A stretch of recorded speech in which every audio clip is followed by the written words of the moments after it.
नमस्कार दोस्तों, जयवाल पॉइंट के यूट्यूब चैनल में आप सभी का स्वागत है। देखिए फ्रेंड्स, आज की इस वीडियो में बात करेंगे सर्टिफिकेट के रिगार्डिंग। आरआरबी एनटीपीसी में अगर आपने फॉर्म फिलअप कर दिया है, टेक्नीशियन में आपने फॉर्म फिलअप कर दिया है और सर्टिफिकेट कौन सा लगाया है, अगर गलत लगा दिया है, सर्टिफिकेट नंबर गलत भर दिया है तो उसको सही कैसे करेंगे, इन सब चीज़ों के बारे में चैनल पर बताने वाले हैं। चैनल पर नहीं है तो चैनल को सब्सक्राइब जरूर कर दीजिएगा। चलिए दोस्तों, अगर हम बात करें देखिए सर्टिफिकेट की, तो आपके पास 3 तरह के सर्टिफिकेट होंगे।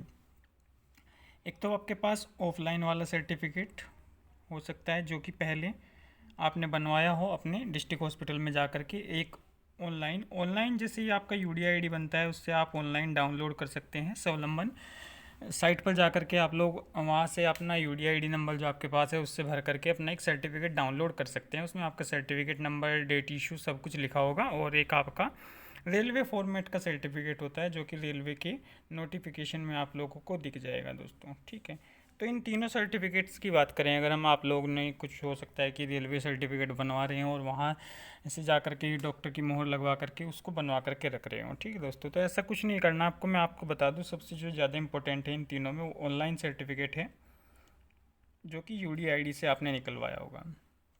अगर आपके पास वो सर्टिफिकेट नहीं है या उसमें आपको लगता है कि काफ़ी टाइम लग जाएगा, अभी नहीं बन रहा है, तो फिर आप अपना ऑफलाइन का ही इस्तेमाल करें, क्योंकि वैसे तो सबसे ज़्यादा ज़रूरी है ऑनलाइन वाला। तब तक अगर आप बनवा लें, आपके पास ऑफलाइन है 1% में, अगर आपके पास ऑनलाइन नहीं है तब की बात कर रहा हूँ, अगर आपके पास ऑनलाइन सर्टिफिकेट है तो 100% आप ऑनलाइन सर्टिफिकेट वाले का ही यूज करेंगे। और इसमें जो नंबर लिखा हुआ है वो नंबर आप डालोगे, इसमें जो कैटेगरी मेंशन है, इसमें जो आपका डाटा मेंशन है वो आप इसमें लिखोगे। ठीक है दोस्तों, आप वही फॉर्म में फिलअप करोगे, क्योंकि फॉर्म में सर्टिफिकेट नंबर भी मांगा गया है, फॉर्म में आपकी कैटेगरी भी मांगी गई है, सब कैटेगरी भी मांगी गई है, डेट ऑफ इशू भी मांगा गया है। ये सारी चीज़ें आप लोगों को फॉर्म में मांगी गई है। अगर आपने गलती से ऑफलाइन वाला भर दिया और आपके पास ऑनलाइन वाला भी है, तो आपको क्या करना है, मॉडिफिकेशन में जाना है आपको।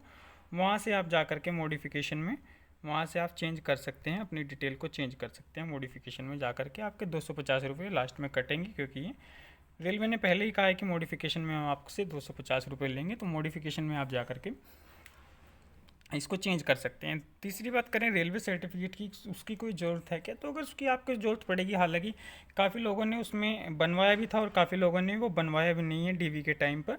ठीक है, वो सिर्फ ऑनलाइन वाला ही अपना लेकर के गए हैं, जो उसमें डाटा उन्होंने फिल किया था वही उन्होंने दिखाया है। अगर आपसे रेलवे वाले फिर आपको अगर कहेंगे तो आप दोबारा से उसको बनवा लेना, या आप डीवी के टाइम उसकी ज़रूरत पड़ेगी, डीवी के टाइम आप उसको बनवा करके ले जाना, उसमें कोई दिक्कत वाली बात नहीं है। लेकिन फ़िलहाल आपके पास ऑनलाइन सर्टिफिकेट होना चाहिए। अगर आपके पास ऑनलाइन वाला नहीं है तो फिर आप अपने ऑफलाइन से भरिएगा, क्योंकि वो भी सर्टिफिकेट है।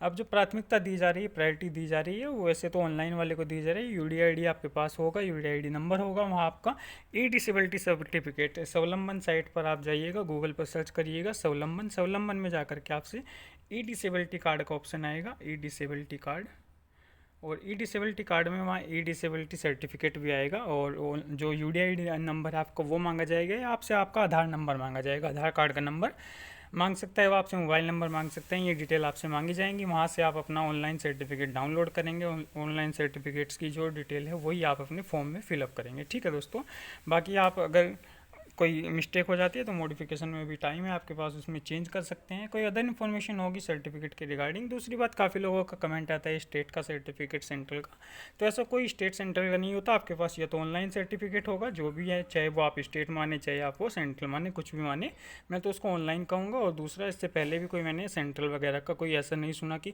कोई सेंट्रल से दिल्ली से सर्टिफिकेट बन के आता है। ये ऑनलाइन वाला ही होता है, बस ये भी बाद में बनने लगा है। उससे पहले आपके पास स्टेट में आपका डिस्ट्रिक्ट हॉस्पिटल में बनता था, डिस्ट्रिक्ट हॉस्पिटल में आज भी डिस्ट्रिक्ट हॉस्पिटल में बनता है, वहीं वो बनता है। जो आपके पास ई सर्टिफिकेट है वही है आपका, चाहे वो स्टेट में आप मान ले चाहे उसको आप सेंट्रल मान लें। इसके अलावा और कोई सर्टिफिकेट दूसरा नहीं होता किसी भी तरीके का। ठीक है दोस्तों, तो ये चीज़ें थी डिसेबिलिटी सर्टिफिकेट के रिगार्डिंग। आप लोग जो है अपना ध्यान से उसको भरें, काफ़ी लोगों की कैटेगरी वगैरह मेंशन करके आप डॉक्टर से पूछ करके जानकारी लेकर के अपने फॉर्म को फिलअप करें। काफ़ी सारी कैटेगरी है जो कि नहीं भी पता होती, और आप कहीं छानबीन भी करते हैं तो उनका पता नहीं लग पाता, तो आप उसकी सलाह लें, अपने डॉक्टर से सलाह लें, आपसे पता करें जो भी डिसेबिलिटी कैटेगरी के रिगार्डिंग। ठीक है दोस्तों, और कोई अन्य इन्फॉर्मेशन होगी तो इस चैनल के माध्यम से आप लोगों को बता दिया जाएगा। चैनल पर नहीं है तो चैनल को सब्सक्राइब जरूर कर लीजिएगा। धन्यवाद दोस्तों।